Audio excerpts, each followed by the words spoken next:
Hey, Shalom, Israel, Brother Reggie Jr. here. Man, it is a blessing to finally be in the book of Numbers. So far, we've completed Genesis, we've completed Exodus, we've completed Leviticus, and now we're in the book of Numbers, brothers and sisters. So this is the fourth book of Moses, and of course, after the book of Numbers, we're going to be doing the book of Deuteronomy.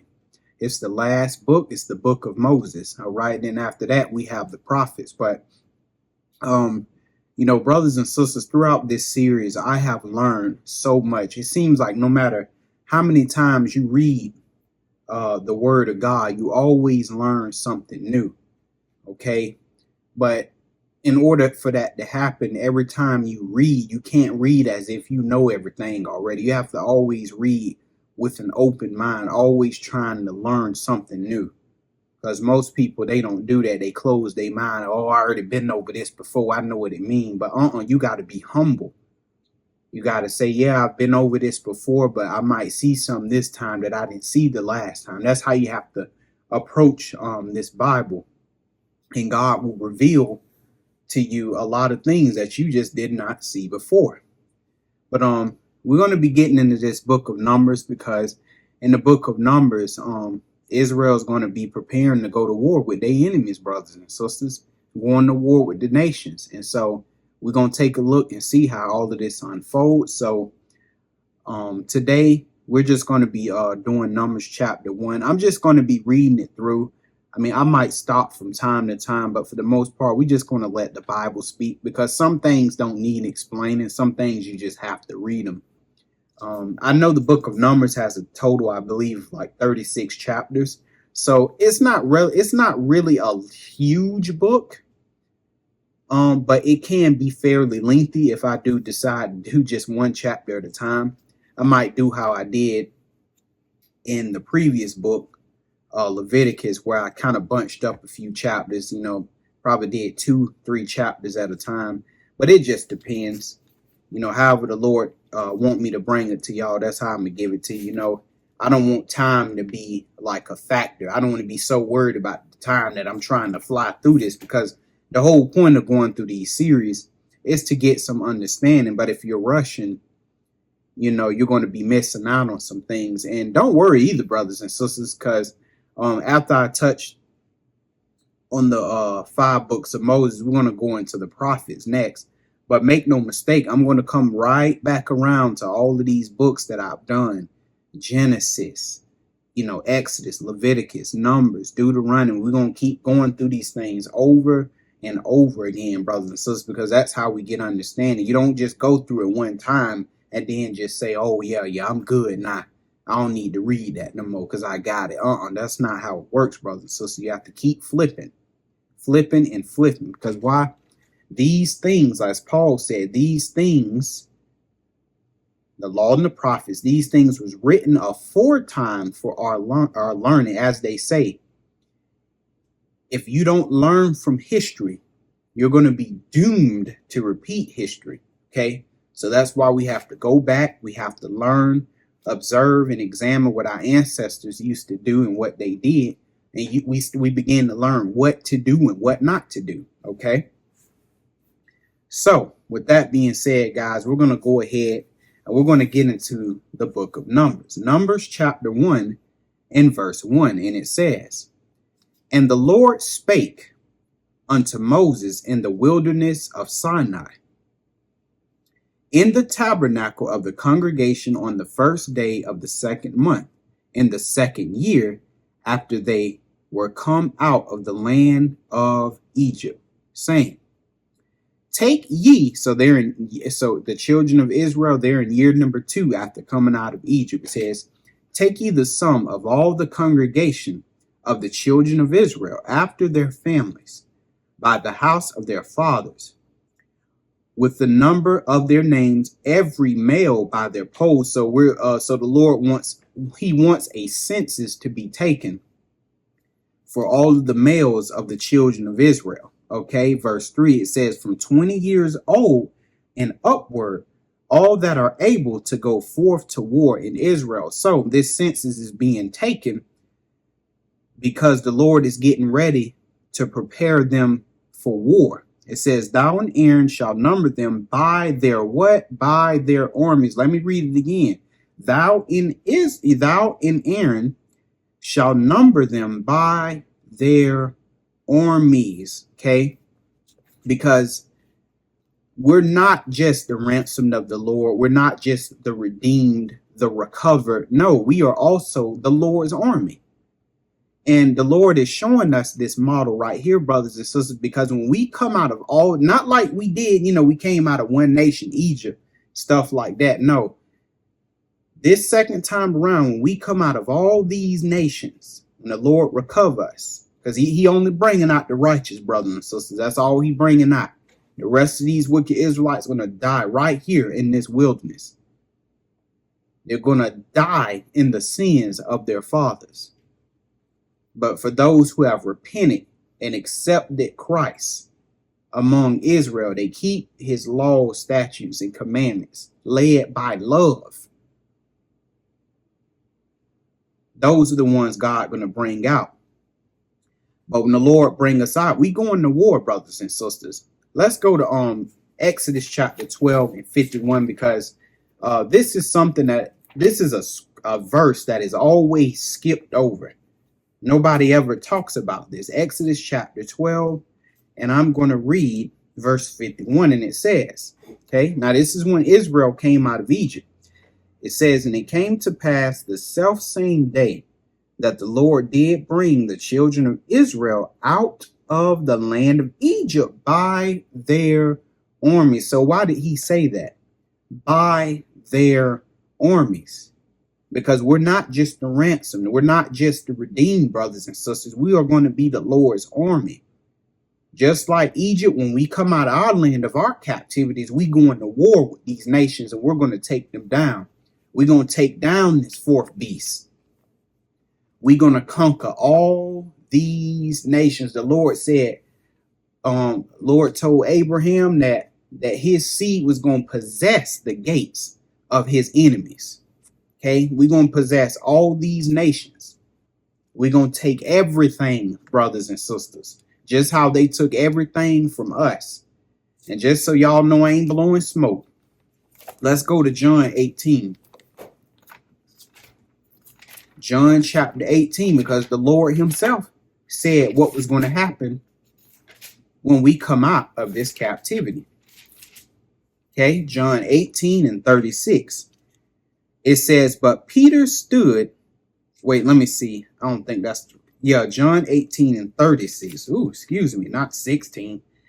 It says, Jesus answered, okay, my kingdom is not of this world. So Jesus is talking to Pilate, who has the power to have Jesus put to death. He says, my kingdom is not of this world. If my kingdom were of this world, meaning if this was my time to rule, if I was in rulership, he says, then my servants, and when he's talking about the servants, he's literally talking about his servants. He's not talking about all Israel. Okay. He's talking about those of the northern and the southern kingdom. Okay. The 12 tribes who serve him, because not all Israel serve Jesus. They don't serve the Messiah.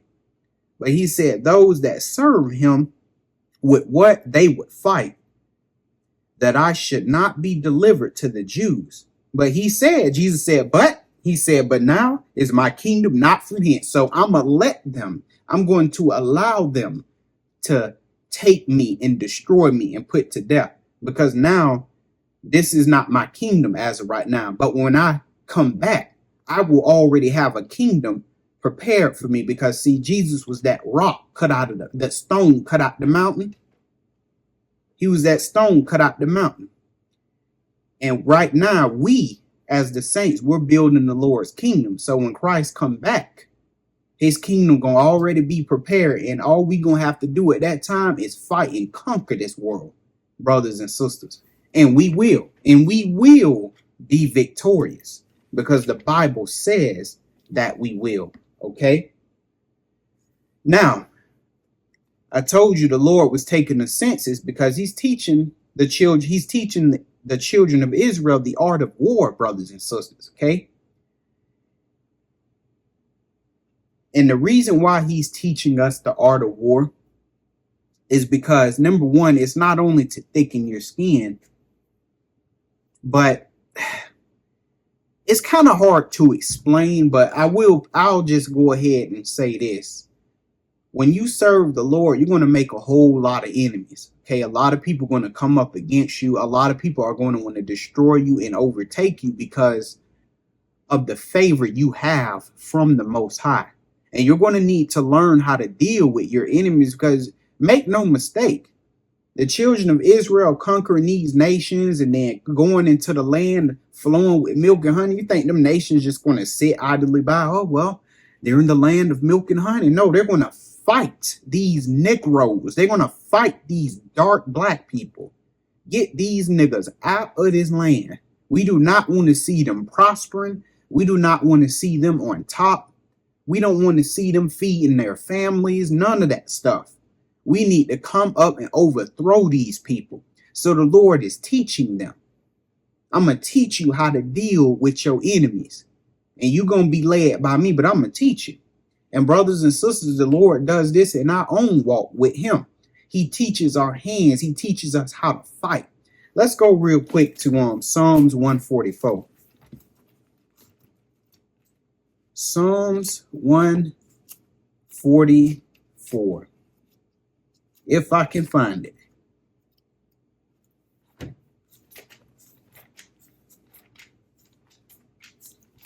Almost there. Here we go. Psalms 144. And we're going to look at verse 1. And it says, "Blessed be the Lord, my strength." And that's who should be your strength, brothers and sisters. That's who should fight for you. The Lord, not your friend, not your parents, not your siblings. Ain't nobody should be fighting for you but the Lord. Okay, the Lord says, "Blessed be the Lord, my strength, which teacheth my hands to war." And this is a psalm written by David, brothers and sisters. He said, "The Lord teach my hands to war." So wait a minute. The great King David, he learned the art of war from the Most High, not because King David was so smart and he was just a prodigy. He was just so, no, it's because the Lord taught him how to be the great warrior he was. Because King David went down as one of the greatest warriors in history, one of the greatest ever to do it. But who taught him? The Lord. And it said, "In my fingers to fight." And brothers and sisters, the Lord will teach you how to do battle against the enemy. He had to teach me how to do battle against the enemy, right? Just look at King David. King David is a perfect example of how the Lord teaches you how to war. Like, for example, right? The Lord will teach you how to war against your enemy in terms of the enemies of your people versus the enemies of these nations, these heathen. And notice how whenever it came to the enemies of his people, look how compassionate, look how kind and long-suffering David was. Even when David had the advantage over his own people, that was his enemy, his sworn enemy, he could have took him out, but he didn't do that, did he? He said, "I'm going to let the Lord deal with him." But when it came to his real enemy, Amalekites, the Philistines, when it came to them, what did David do? He picked up swords, shields, gathered his men, and destroyed them heathen. Tore them up. And brothers and sisters, let me tell y'all something. That drug that we call Christianity was created in a lab to pacify the so-called black man and the so-called black woman. To pacify us from praying vengeance on our enemies. That's what Christianity was meant to do. And see, the problem with a lot of us when it comes to our real enemies, these heathen, these nations, we're praying for them. Oh, I just hope that they change, and I just hope that the Lord touches them and all that. No, you're supposed to be praying vengeance on your enemies. Lord, these heathen always coming up against me. They're trying to destroy my sons. They're trying to destroy my daughters. They're trying to keep me from feed myself and feed my family. You're supposed to pray vengeance against them. Destroy them, Lord, by your strong arm and your strong hand. But see, Christianity got you praying for the wrong people. Because see, when it comes to your brothers and sisters, because a lot of y'all hate y'all self. See, you pray vengeance against your own people. When they do you wrong, destroy them, tear them apart. But when it comes to these heathen, it's reverse psychology. Pray for your real enemies, but destroy your own people. No, brothers and sisters, study David. Look at how he dealt with both groups. Look at how he dealt with his people, and look at how he dealt with his real enemies. You got to learn the difference.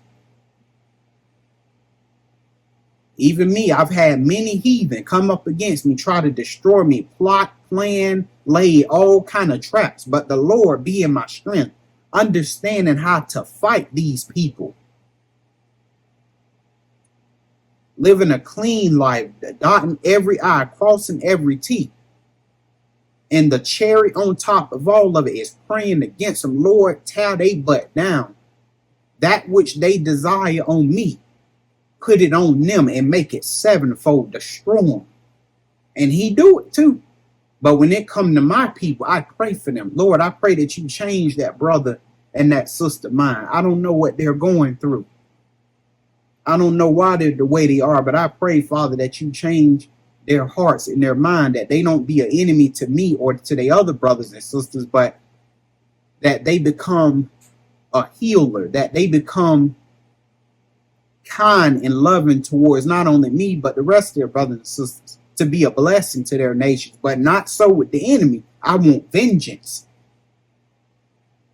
Even me, all of the stuff that these heathen has done to our people for centuries, I want vengeance for that. And if you have a pink brain in between your skull, you should want the same thing. Because these nations, they got to pay brothers and sisters for what they've done. You got these weak ass pastors out there that's trying to give these people a pass. Oh, it's okay. Yep, don't worry about it. God ain't worried about it. No. God say the day of vengeance is in his heart. He think about it every day the day when he can come back and get these heathen. We can't ignore that, brothers and sisters, like we don't see that. You might have a lot of crazy Israelites out there. They bad themselves. Yeah, they the devil, but they're not lying when they say the Lord coming to get these nations. He coming to get them. There is no getting out of that. And that's not me just talking. That is Bible. That is Bible true, brothers and sisters. The Lord said, he that leadeth in the captivity shall go in captivity. He that live by the sword shall be slain by the sword. And that's these nations. They spilled a lot of Israelite blood, spilled a lot of it.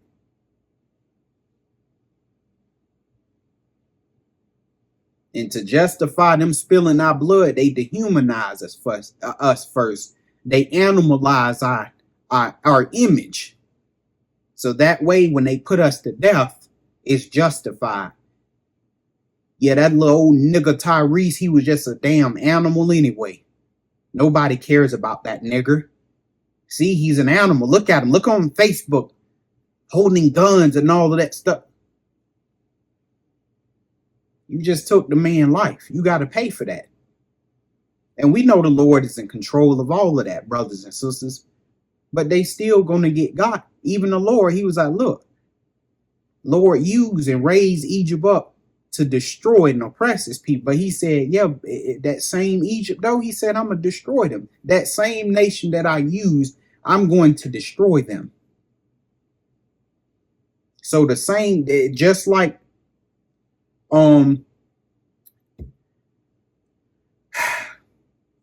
just how it is right now, the Lord is using these nations to whoop our behind and to get us in line. God is going to destroy these same nations. We need to understand that, people. We don't need to gloss over that like that is not going to happen. It's going to happen, okay? And he's going to destroy them using us. Okay, but not all Israel, the righteous of Israel. That's the honor that the righteous are going to have. Okay, but we're going to keep on reading. Okay, so the Lord want Aaron and Moses to take a census of all of the men of Israel from 20 years old and up, because he's getting ready to teach them, or getting ready to prepare them for war, brothers and sisters. Verse, let's see, 4, and it says, and with you there shall be a man of every tribe, everyone head of the house of his father. And these are the names of the men that shall stand with you. Okay, so there's going to be a man elected of each tribe. Basically, he's going to be head over the tribe, basically a chieftain, a captain over the entire tribe. Let's say Reuben, Simeon, stuff like that. And they're actually going to help Moses and Aaron take this census, because the children of Israel is huge, brothers and sisters. Them two men couldn't do that all by themselves. So the Lord had it to where these men would help him out. Now, do you really think the Lord, let's use our brain for a second. Do you really think the Lord really needed Moses and Aaron to count because he didn't know how many there was? No. The Lord is teaching the children of Israel, look, when you preparing for war, this is what you need to do. You need to do this. You need to figure out this. This is how you need to plan. See, we didn't understand, brothers and sisters, but the Lord, he was the thinker for the children of Israel. Okay. We got smart, a whole bunch of Israelites that's smart, but we stupid, brothers and sisters. Let's just keep it real. We smart, but stupid. Okay. Stupid because we are pleasure people. So God, he was our brains. Okay. He was the brains for us, and he was teaching us, because the Lord could have easily said, Aaron, you got over 600,000 men. With all the tribes that I won't count, you got a total of 600,000. He made Moses and Aaron do the physical work, because the Lord, something that you're going to learn about him, brothers and sisters, is that the Lord, he's a very natural God. Very natural God, even though he can do the supernatural, even though he himself is supernatural. He loves doing things in a natural way. Why? To teach us. So everything that he does in a natural way is not for him, but it's for you. It's for me to teach us. To teach us. Okay? Now, let's continue reading. Let's see who these chieftains, let's see who these chiefs are over these tribes. It says, of the tribe of Reuben, Elazar, the son of Shadur, of Simeon, Shemuel, the son of Zurishaddai, of Judah, Nahshon, the son of Amminadab, of Issachar, Nathaniel, the son of Zahar, of Zebulun, Eliab, the son of Helon, of the children of Joseph. Okay, now remember, Joseph was split up into two. You had Ephraim and you had Manasseh, but together they were counted as one house. They were counted as the house of Joseph. Okay, so of Ephraim it says Elishama, the son of Ammiud, of Manasseh, Gamliel, the son of Pedazur, of Benjamin, Abidan, the son of Gideoni, of Dan, Ahiezer, the son of Ammishaddai, of Asher, Pagiel, the son of Akron, of Gad, Eliasaph, the son of Duel, of Naphtali, Ahira, the son of Enan.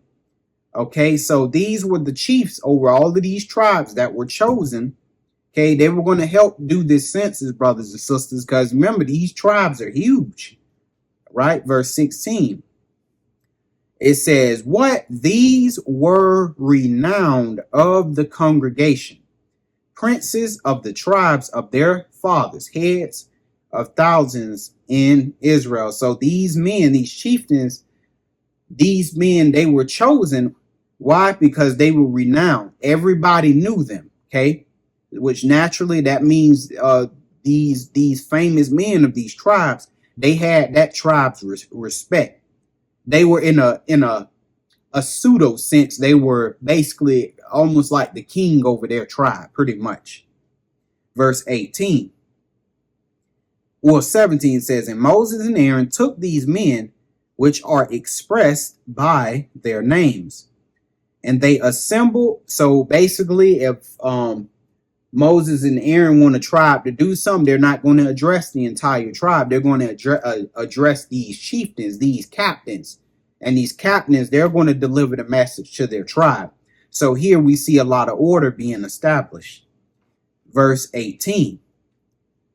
And they assembled all the congregation together on the first day of the month. And, you know, you got a lot of these street camps, you know, bishop, captain, stuff like that. You know, they use the ranking system. And I know a lot of brothers and sisters, honestly, they have an issue with that. They have a lot of brothers and sisters, they have a problem with that. But brothers and sisters, I do not have a problem with that. I've never been against order. But my problem is when you're not living right. Okay. When you're not living right, okay, and you're not leading Israel by love, that's when I have a problem with you. But I don't have a problem. If you want to use your little ranking system, hey, that's great. I love order. Trust me, I love it. That's what we need in Israel. We need order because Israel, we are out of order. A lot of us come from the streets. A lot of us come from places where we could do whatever we want, or we felt we could do whatever we want. But when you come into the word, you find out real quick, I can't do what I want to do. God will bust me upside my head. So guess what? You need some order. So that right there, I actually like that. Okay, we need order, brothers and sisters. But you got to make sure you're living right. You got to make sure you lead Israel by love. Then that kind of stuff will make sense. Okay. Verse 18, and it says, and they assembled all the congregation together on the first day of the second month after they declared their pedigree, which is their numbers and their tribe. It says, after their families, by the house of their fathers, according to the number of the names, from 20 years old and upward, by their polls. So the Lord deems that if you're 20 years old and up, you're ready for war. Okay, 20 and under, you're too young. But I believe in the United, I believe with the United States military, when you turn 18, you're eligible for war. But the Lord say, not when you 18. He say when you 20. 19. It says, as the Lord commanded Moses, so he numbered them in the wilderness of Sinai. And the children of Reuben, Israel's oldest son, by their generations, after their families, by the house of their fathers, according to the numbers of the names, by their polls, every male from 20 years old and upward, all that were able to go forth to war. So those that were counted were those that were able to go forth to war. So obviously it said 20 years old and upward. Well, obviously you had men that may have been 50, that may have been 60 years old, but they could have had a condition or an ailment that prevented them from going to war. Well, the Lord didn't count them because the Lord is a fair God. That's why he said those that are able to go to war, because not everybody's able to go to war. You may have a 25-year-old. He may have a heart condition. He may not be able to go forth to war. Okay, so guess what? The Lord wouldn't count him. All right. Verse 21, it says, those that were number of them, even the tribe of Reuben, were 46,500. So 46,500 of the children of Simeon by their generations, after their families, by the house of their fathers, those that were number of them, according to the number of the names, by their polls, every male from 20 years old and upward, all that were able to go forth to war. And those that were number of them, even of the tribe of Simeon, were 59,300. So you got 59,300 of the children of Gad by their generations, after their families, by the house of their fathers, according to the number of the names, 20 years old and upward, all that were able to go forth to war. Those that were number of them, even of the tribe of Gad, were 45,650. So you got 45,650. Okay, this is a massive army. We're not even done going through all of the tribes yet. Verse 26, of the children of Judah by their families, after their families. By their generations, after their families, by the house of their fathers, according to the number of the names, from 20 years old and upward, all that were able to go forth to war. Those that were number of them, even of the tribe of Judah, were 314,600. It says of the children of Issachar by their generations, after their families, by the house of their fathers, according to the numbers of their names. Okay. And it says, let's see, from 20 years old and upward, all that were able to go forth to war. Those that were numbered of them, even of the tribe of Issachar, were 54,400. Of the children of Zebulun, by their generations, after their families, by the house of their fathers, according to the number of the names, from 20 years old and upward, all that were able to go forth to war. And naturally, these chieftains probably determined who was able to go forth to war or not. Those that were numbered of them, even of the tribe of Zebulun, were 57,400. Of the children of Joseph, namely of the children of Ephraim, by their generations, after their families, by the house of their fathers. Remember, I told you Ephraim,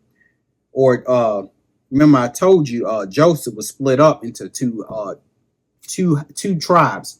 You had Ephraim and Manasseh, and together they made up one tribe, which is the tribe of Joseph. So he said, the children of Ephraim, by their generations, after their families, by the house of their fathers, according to the number of the names, even 20 years old and upward, all that were able to go forth to war. Those that were number of them, even the tribe of Ephraim, were 40,500. Of the children of Manasseh, by their generations, after their families, by the house of their fathers, according to the number of the names, from 20 years old and upward, all that were able to go forth to war. Those that were number of them, even the tribe of Manasseh, were 32,200. Of the children of Benjamin, by their generations, after their families, by the house of their fathers, according to the number of the names, from 20 years old and upward, all that were able to go forth to war. Those that were number of them, even the tribe of Benjamin, were 35,400. Of the children of Dan, by their generations, after their families, by the house of their fathers, according to the number of the names, from 20 years old and upward, all that were able to go forth to war. Those that were number of them, even the tribe of Dan, were 62,700. Of the children of Asher, by their generations, after their families, by the house of their fathers, according to the number of the names, 20 years from 20 years old and upward, all that were able to go forth to war. Those that were number of them, even of the tribe of Asher, were 41,500.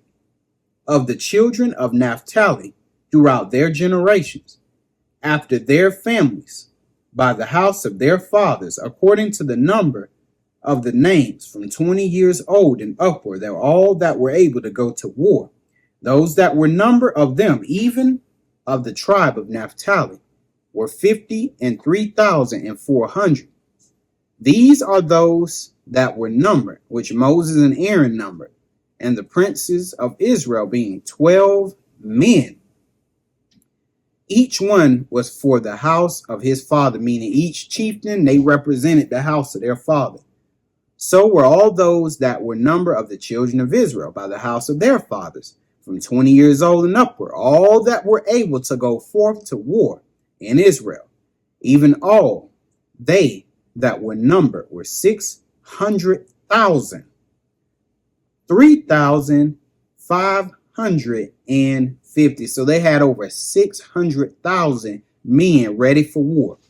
So that's very close to having a 1 million man army.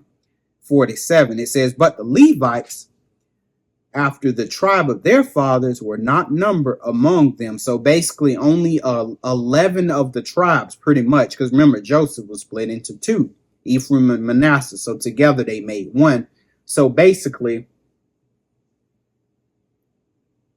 only 11 tribes was fit for war, but the Levites, they were not numbered. Why? For the Lord had spoken unto Moses, saying, only thou shalt not number the tribe of Levi, neither take the sum of them among the children of Israel. So the Lord didn't even want him taking the sum or the number of the children of Levi. It says, but thou shalt appoint the Levites over the tabernacle of the testimony. So when the Lord say they were separated, he meant that they wasn't going to do nothing that the rest of the tribes did. They wasn't going to own no land. They wasn't going to war. They wasn't going to do none of that stuff. Levi specifically, their job was to take care of the things of the Lord, right? Just like us, we're not meant to be dealing with the affairs of this world. Okay, we're supposed to be dealing with the affairs of the kingdom, because we are the Levites of Christ's kingdom. We're of Melchizedek's priesthood, so we have nothing to do with this world and the things in it. We are in this world, but we are not of this world. We are supposed to be handling our Father's business. Just like Jesus was of his Father's business, that's exactly how we supposed to be. Completely separate from the world. Just how the Levites were separate from the rest of the children of Israel. That's how we supposed to be separated from this world. You let the world handle their business and what they do. You let them fight and you let them rip each other off and do all kind of evil, but you're going to be about your Father's business.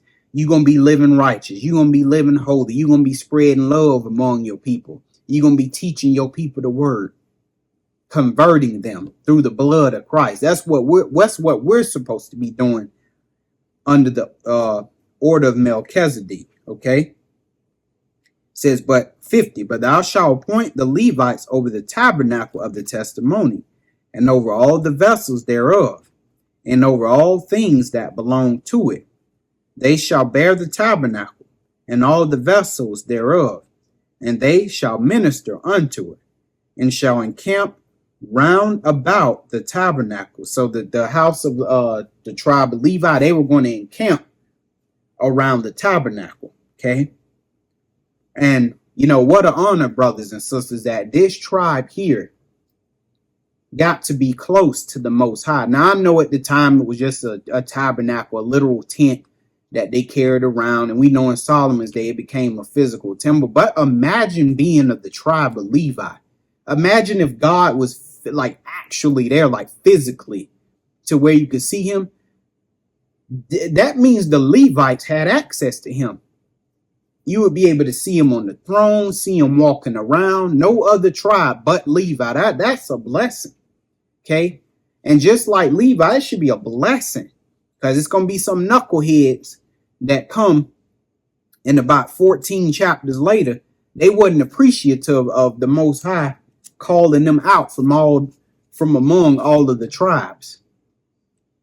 It's a blessing when the Lord chooses you to do his work, to work his will. That should be a blessing, brothers and sisters.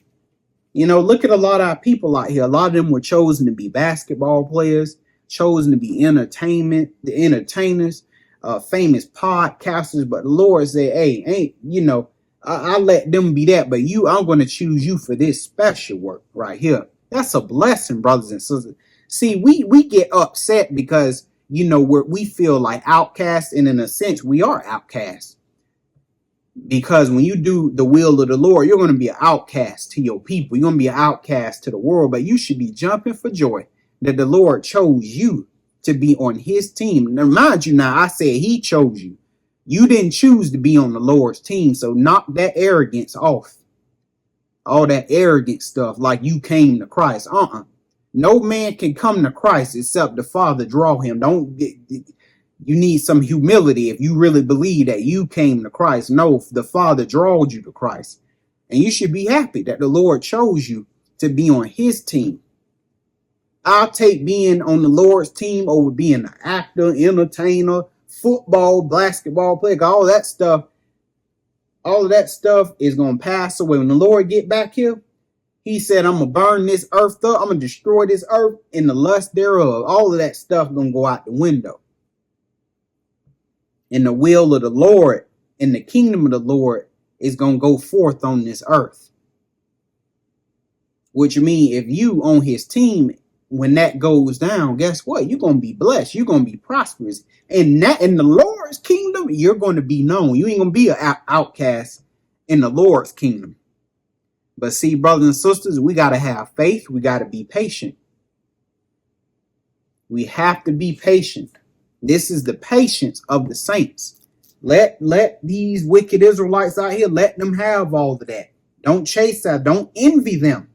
Man, look how they just doing what they want. They got all this money. They going places. Look, I don't look at that. Let them have that. This what we have. This is real. This is literally, this right here is literally telling you about the kingdom to come. Okay? But we're going to keep on reading verse 51. And it says, in the tabernacle, and when the tabernacle setteth forward, the Levites shall take it down.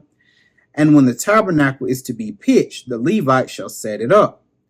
And the stranger that cometh nigh shall be put to death. So the Lord was not playing around at all. No stranger better not come near this tent, or I'm going to put them to death. So we see that the Lord, when it comes to dealing with his affairs and dealing with his business, he don't want no strangers dealing with his stuff, man. He's assigned his kingdom work. He's assigned this to the Israelites. Okay, we need to understand this. Verse 52. And the children of Israel shall pitch their tents, every man by his own camp, every man by his own standard throughout their hosts. And brothers and sisters, what I meant by that, what I had just said previously is, look, all this evangelism and all this stuff is to be handled by the children of Israel. We are the priests. We are the evangelists. We are the teachers. Ain't no damn heathens supposed to be teaching us nothing. We are not supposed to be sitting under these people's feet. No, if you are being taught and if you are learning, you're supposed to learn under your brothers and sisters. Okay, but we don't want to learn under our brothers and sisters because we hate them. And we hate them because we hate ourselves. A lot of us got low self-esteem. And we see our master, Senor Belvedere, we see him as everything. He's smart. He owns everything. He got all the wealth. So it's okay to learn under him as a teacher. No. It's not. We are the priests. We are the teachers. This work has been assigned to us. Okay? We need to understand that. Because brothers and sisters, this ain't got nothing to do with hate. Oh, see, that little nigga there, he just full of hate. No, I'm not full of hate. This is about order. Okay? We need to understand this thing is about order. We got to get in order, brothers and sisters. We got to cut out all of these games.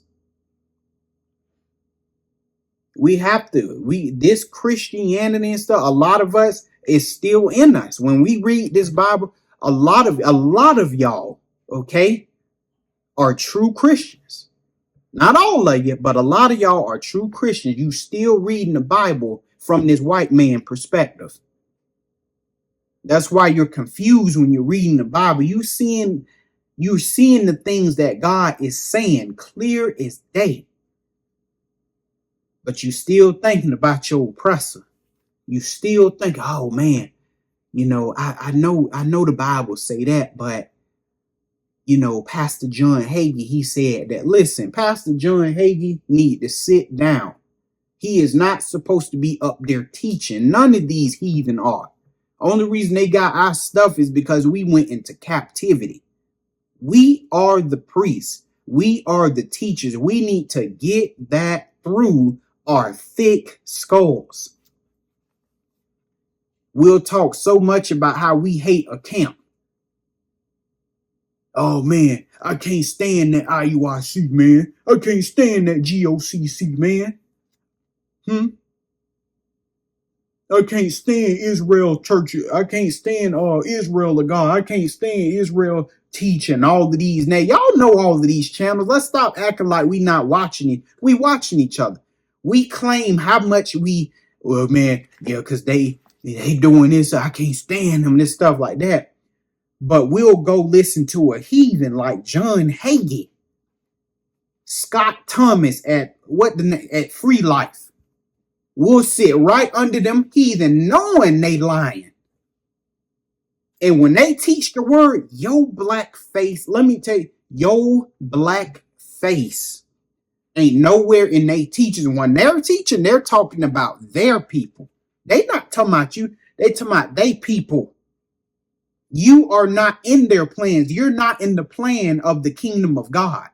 End time ministry with Irvin Baxter. He dead now. I know all them places these heathens be going watching. Yeah, End Time in with Irvin Baxter. I think his son took over now. Our people, they'll sit right under there. And places like Free Light, End Time Ministry, stuff like that, they don't even mention your black behind at all. And we'll sit faithfully right under the men and listen to them. We won't say nothing. Black men, black women getting killed all over the place. It's big news. Some churches won't even mention it. I never forget the George Floyd incident. I never forget. I was watching End Time Ministry because it was big, and I wanted to see how them heathens start. Boy, Irvin Baxter, that joker couldn't even move his mouth. I just think what the police did.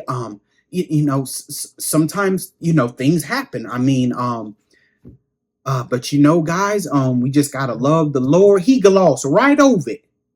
Because you know why? These heathen can't stand your guts. You gotta understand who you dealing with, brothers and sisters. These are our enemies. We got a problem with sitting under our brothers and sisters, and we know that we have doctrinal differences. We understand that there are just some things we're going to have to agree to disagree. That's just going to be the way it is. But it should not stop us, brothers and sisters, from loving each other, because loving one another, that's our first priority over anything. Over doctrine, doctrinal differences, over any of that stuff. Our first order, our first duty is to love one another's brothers and sisters. But we got a problem with sitting under our own brothers, okay, and learning from them. But we are quick to learn, to get under that heathen and learn under him. And they hate your black behind. When it comes to the kingdom of God, for them, you ain't nowhere in it, but you sit right under there anyway. We gotta get it together, brothers and sisters, or you're gonna die here in this wilderness. God is not playing about that love. Some of y'all think, yeah, I'm on my way to the kingdom, boy, and you're gonna be shocked at the end when you looking at that man on that throne and he tell you, depart from me. What? Yeah, because you didn't operate in love. Your heart was evil towards your own people. You love the nations, but you hated your own. That's treason. That is treachery. You're a traitor. You're a treasonous bastard, whether you a man or a woman. And on Judgment Day, you will get it, brothers and sisters, okay? But we're going to go ahead and finish this up. And it says, 52, and the children of Israel shall pitch their tents, every man by his own camp, and every man by his own standard, throughout their hosts. But the Levites shall pitch round about the tabernacle of testimony, that there be no wrath upon the congregation of the children of Israel. And the Levites shall keep the charge of the tabernacle of the testimony. And the children of Israel did according to all that the Lord commanded Moses. So did they. Because obedience, brothers and sisters, that's what's important. It's the obedience. You got to be obedient. And brothers and sisters, that is it for this chapter. I know it's a little bit long, but sometimes that's just the way it is, brothers and sisters. So I hope you got some understanding, and I will see you in the next chapter. Shalom.